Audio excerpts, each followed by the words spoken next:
There are life stories written on the day we are born.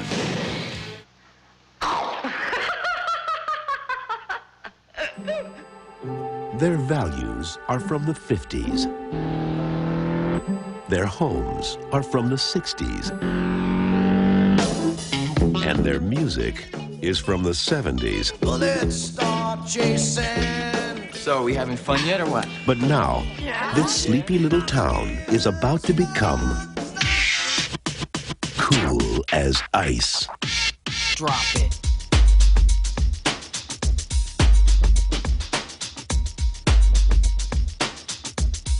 What the hell is that? Drop that zero and get with the hero. You are the girl for me. See you later, Dick. It's Nick. Oh, yeah. Nick. Sometimes I'd like to do something really wild just because I never have. If you ain't true to yourself, then you ain't true to nobody. Your love can take me higher. I want you to stay away from him. He's not what you think he is. My brother's been kidnapped. What we want, Jim, is a little collection on an old IOU. You're the I, and we're the U.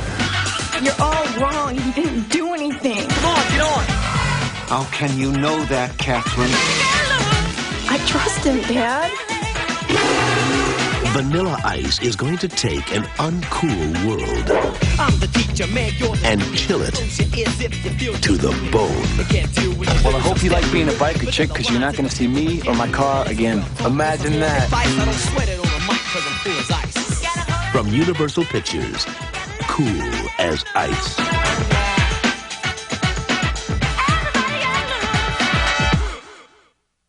What is it that liberates oppressed people? I was taught it's often American power. During World War II, our military defeated the Nazis, liberated Europe, rescued people from concentration camps. 45 years later, I'm told just the threat of our military buildup, defeated the Soviet Union. And now our troops in the Middle East will help create islands of freedom. No, says historian Thaddeus Russell, I have it wrong. So how do I have it wrong? Well, as a matter of fact, in general, American military intervention has increased anti-Americanism and hardened repressive regimes.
Well, we don't operate under international law. What we have is the color of law, the law of the jungle, in which the rich and the powerful basically determine what goes and what doesn't go. Iraq is a perfect example of that. Why isn't Tony Blair and George Bush rotting away in a prison cell for the rest of their lives? Because the law is not being applied. These are war criminals, and they should be in prison for the rest of their lives, if not executed, if their own rules were adhered to for their own crimes.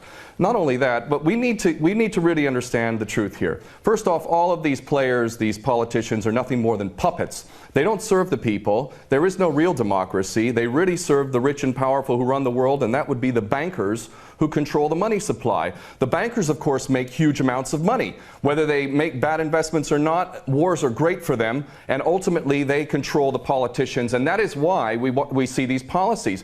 Obama and Cameron are nothing more than puppets who read the script, and the script is, we need another war. And the reason why we need another war, according to these psychopaths who are running the world, is because more and more people, despite the clueless masses who continue to be entranced by things so ridiculous as X Factor and American Idol, there is larger numbers of people around the world who are realizing the truth and beginning to recapture the capacity to think for themselves. And they can see that these people who are being put in positions of public trust are defying that trust and representing an agenda which they could never speak about openly because they're nothing more than prostitutes and nothing more than minions for the powers that be.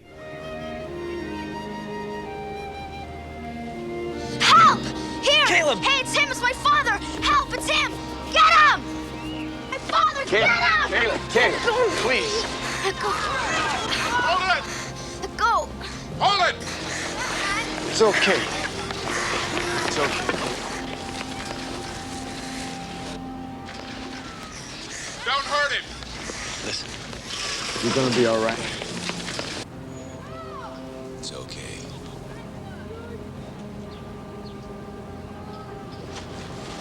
I'm sorry. I would never do anything to hurt you.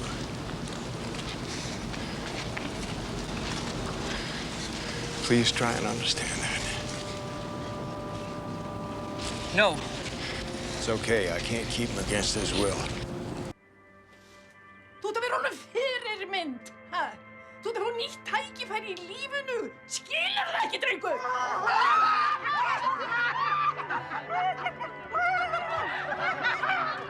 Hefur ekkert verið í sambandi við hana Láru þína síðan þú komst? Æ, þetta er bara alveg svolítið flókið. Hún var eldri og kom í kærasta og eitthvað. Hann er bara vinur minn! Drepa! Dauður! Fokkin dauður, gamli!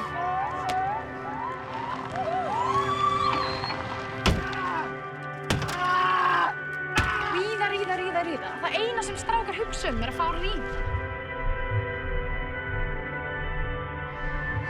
Það svo rólegur. Já, líka vel við þig.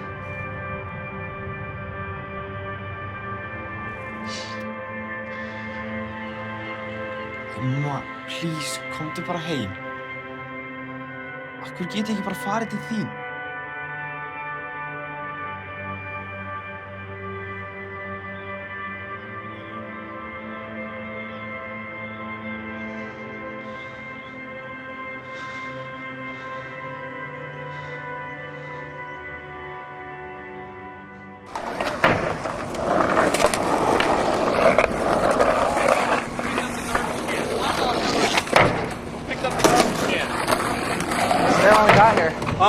There when we got here. Whose garbage can is that? It wasn't there when you got there. Yeah, it was. It was just laying in the street. No, it wasn't. Don't pick up the crap.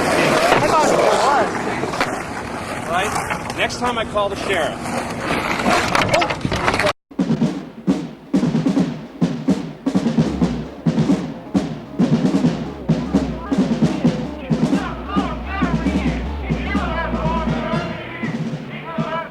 Blood and Honor. The story of Hitler's children. Young Hartmut Keller. At 10 years old, he wanted to belong. At 14, he did. Yes, Campbell. His sister, Renata, she never stopped hating the Nazis. Why don't you just join the SS and get it over with, Papa? Ernst and Suzanne Keller. They pretended in order to survive. Hand on your feet! Hands up! Hans Munkmann, Hartmut's best friend, a Hitler youth at 10, a Nazi leader at 16. Back in line. Forward march. Dr. Munkmann and his wife, Ruth. The perfect couple for the Nazi New Order. His thirst for power knew no bounds. Her secret threatened to destroy her husband's career in the party and her son Gunther's career in the SS. The Kuhn family, Jews who believed it couldn't happen here. Franz Kuhn, torn from his family and friends because it did happen. And cannons to make Germany greater still. Rudolf Gruber, Ernst Keller's friend. He stood firm against the Third Reich. Only caught one piece, right? Theo, his son, divided in his loyalties.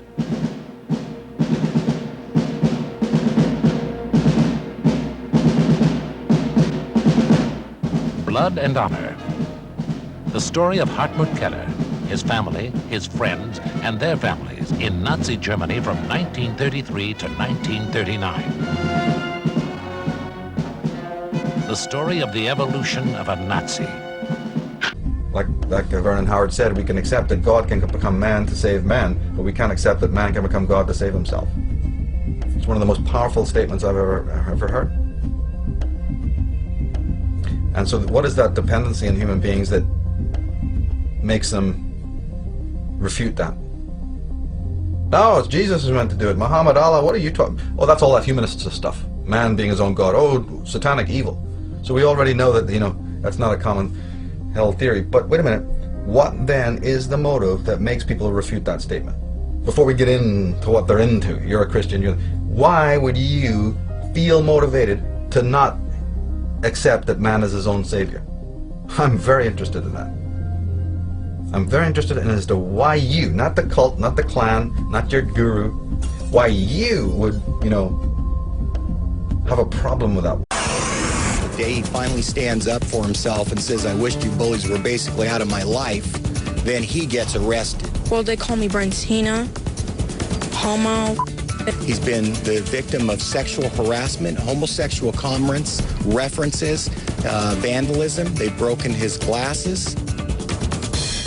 Come on, that's a lot for anyone to put up with, let alone an 11-year-old child. And it gets worse. Dad says he reached out to his son's teacher about the repeated bullying, and he says he still hasn't heard a word. Here's what was going on.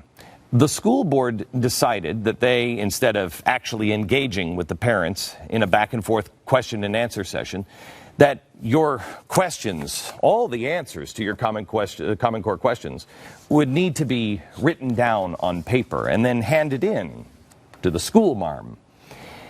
Now, with this method, sure, maybe it's a little more orderly, but it also removes the possibility of follow-up questions on the spot, takes the microphone out of the crowd, takes the emotion out of the room, which I guess could be argued, good thing or bad thing. But what happens is you suppress and minimize any possible objections. Okay, so you could play that either way. You could be, okay, well, they're just trying to move things along, make sure people don't get long-winded, and make sure nobody gets angry. But then they screened and edited the questions in advance. So for over an hour, the crowd had to listen to the county superintendent talk about how wonderful Common Core was. Then they showed a video on how great Common Core is. Then they started reading some of the softball questions, and that's when Robert Small couldn't take it anymore. But he stood up in total self-control, and here's what happened. Watch. I went to Essex Community College. I finished at the University of Maryland. And now I moved my family out to Howard County because of the reputation of the schools. Okay, so in all fairness to other parents who have submitted questions, I do want to be fair, sir. Community college. And, it's the so sir. My question is, how are we talking about college? You're not talking about which colleges. You're not preparing them for World Harvard. Okay, my question is, how is lowering America's education standards to prepare kids for community college? Because that's what it's all about. Because you mentioned before that, the emphasis is, and I have some stuff here to quote before this guy tries to carry me out. Okay. But, hey, parents, take control. This is not a CNN political debate. Let's go. Let him ask his question. This is what I will say, in fairness to everyone who asked questions, we do have some that are dovetailing to that. Let him ask his question. So the next question. So this is a dovetail. Don't stand for this. You're sitting here like cattle. You have questions. You confront them. They don't want to do it in public. Okay, the next Excuse me, buddy. Hey, this is America. This is not a CNN political debate. You're managing to go where you want. Hey, that's right. Parents, you need to question these people. Do the research. It's online. Okay, so the next question. The next question to our panelists. The next question to our panelists is Dr. Lowry. I'm not an activist. I don't have experience. I'm a parent. I have right to speak. Okay. You're asking softball questions. And again, Look at I this. want to be very respectful to everyone who asks questions. And so the next question really is, Dr. Lowry, to you, because you work so closely with 2- and 4-year institutions. Is the Common Core state standards implementation by Maryland an attempt to filter students to the community college? And now they're concerned. Okay, now did he look at all out of control? That guy was intimidating him. He was manhandling him.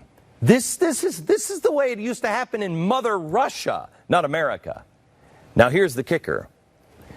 The reason why I couldn't sleep on Friday is because this guy, the father, was charged with second-degree assault of a police officer, faces a $2,500 fine and up to 10 years in prison. Excuse me? Show me the physical threat. Show me the assault. The assault happened the other way around, as the officer was violently yanking him by his arm in an attempt to remove him. Remove him from what? What was his crime? Asking a question about what's going to happen with his children? What law did this man break that warranted such a use of force? I'll tell you what it was. Doing this. Doing this. You know this picture? You know what that is? That's Norman Rockwell. A guy standing up in a school board meeting and speaking his mind. That's what Norman Rockwell said was one of the 4 freedoms. Stating your opinion. As Small was being dragged out, he said, "Don't stand for this. You're sitting here like cattle." Mr. Small's admonition to the herd is spot on. Where were the teachers as he was being removed? You know, the ones that always teach about it's wrong to bully people. Did no one feel that he was being bullied? Did not one person have the decency to say, "Stop, stop, stop"? Up there on the board, no one said, let's stop. One woman taping asked that question. Another woman stood up, said something to the guard to no avail. But other than that, nothing. Nothing. We have seen in the last few months teachers stand up for a colleague who sexually molested and raped an 8th grade student. But the teachers don't stand up against this? No one, none of the parents dare ask a question out loud or directly address the almighty school board without writing it down on paper first. Otherwise, it'll turn into the Salem witch trials. Cattle. Time to get out of the herd, because you're being led to slaughter. Perhaps people were afraid to speak because they were afraid of being dragged off by a police officer. And so the option is I sit here with my mouth closed, like cattle. And when nobody is there to stand up for you, it's because you weren't there to stand up for everybody else that was dragged off. I just want you to put this in perspective. It was 12 years ago. We're still the same Americans. It's not like some past generation. We're still the same generation that 12 years ago, we were inspired by the rallying cry of the typical American that said, "Let's roll." We've gone from let's roll to cattle in 12 years. Don't tell me that we haven't lost our country. Don't tell me that we haven't been fundamentally transformed. I don't even recognize Americans anymore. Now, here's why I want you to remember this video. I want you to write this down. If you keep a journal, I want you to write this down because you're going to look like a prophet to your kids someday. Believe me on this. Do you remember when I was at Fox and I told you about the fruit cart vendor in Tunisia that set himself on fire? And I said, that guy, nobody will understand. Everybody will call me crazy, which they did. But that will lead to a watershed moment, and it will spread across the Middle East. And it will turn everything into chaos. And it did. Write it down in your journal. This is a watershed moment. It doesn't matter if this guy goes to jail or not. Did people learn their lesson? It's dictatorship 101. Make someone an example, and the rest will stay in line. The next meeting of that school district, they should have 10,000 people there, but I doubt they will. To quote Mr. Small, is this America? I don't know. Have you spent much time thinking about the past? It doesn't matter what I think. It doesn't matter what I feel. The dead are still dead.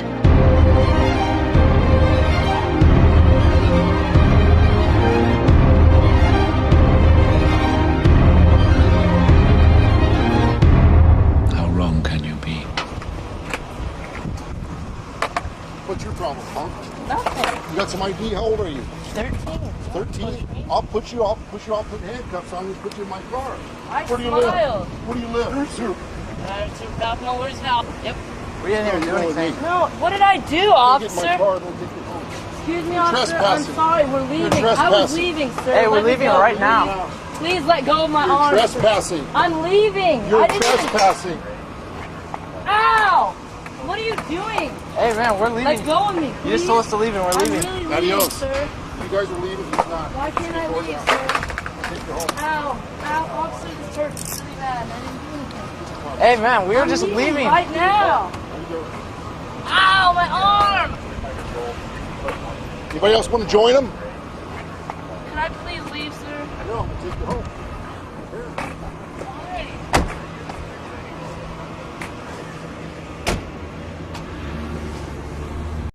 The problem of a child brought up in a world of discipline, of obedience, and of his dependency on others has to be transcended when one comes to maturity, so that you are living now not in dependency, but with self-responsible authority. Mommy, the man Bill told me to listen to has a blood bubble on his nose.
Things you point out, Lenore, is that you say the problem is that this everything is dangerous outlook is that overprotectiveness is a danger in itself. Right. A child who thinks he can't do anything on his own eventually can't. Right. Well, I just think about like all the college kids who are still sending their essays home to be edited by their parents. And I talked to one lady whose daughter sends her pictures when she's trying on clothes. Mom, what do you think of this? What do you think of that? I mean, at some point you have to like let go and live your life. But some people, Right. look, there are things on the subway I don't even want to see. I don't want my kid to see it, especially at the age of 9. And I worry that that's going to cause some potential what do you think?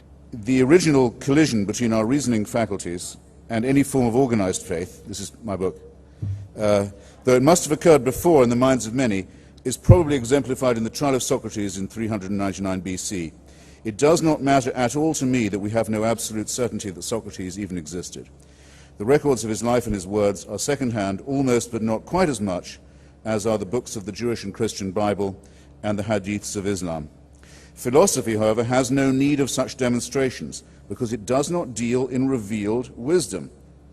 Now, as it happens, we do have some very good descriptions of the life of Socrates that make his existence to me plausible, but it doesn't matter to me at all whether he was real or not. What matters is that someone advanced his method of reasoning, his testing of evidence against experience, his commitment to a certain kind of dialectical honesty. And that if it hadn't been him, it would have been someone else. So that's what's precious to me.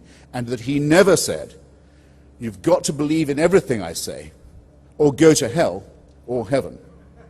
Because, and here's why you've got to agree with me, because my mother never went to bed with anybody. And that proves the truth of what I say.